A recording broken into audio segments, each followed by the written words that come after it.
CIST la grande absente des plateaux télé.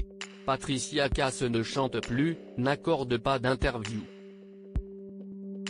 Pas par snobisme, juste parce que l'interprète de Mademoiselle chante le blues préfère se consacrer aux dernières retouches qu'elle apporte à son prochain album.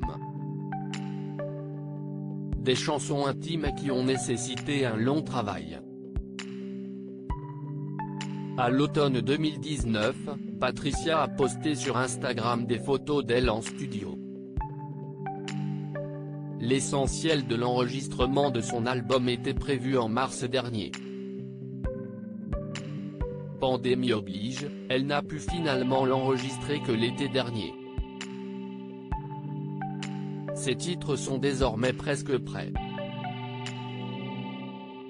Bientôt en tournée, cet album si personnel devrait sortir au printemps ou à l'automne, au plus près de son World Tour, une tournée, annoncée par une affiche en noir et blanc d'une grande modernité, décalée à début 2022.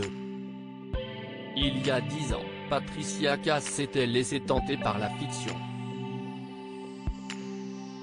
Dans Assassiné, téléfilm diffusé en 2012 sur France 3 que rediffuse Chérie 25, elle incarne une mère confrontée à la disparition de sa fille. Rôle unique. Je me souviens que son émotion n'était pas composée. Elle était authentique, elle savait où aller puiser en elle pour l'exprimer, explique Thierry Binisti, le réalisateur. Pourtant, aucun autre rôle n'a ensuite complété le palmarès de Patricia.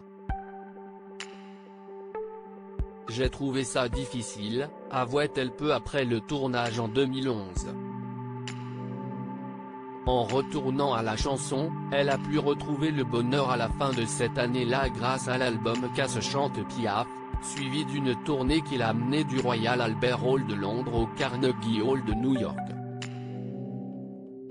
Dépression et renouveau. Ses peines de cœur l'ont pourtant freiné dans son élan.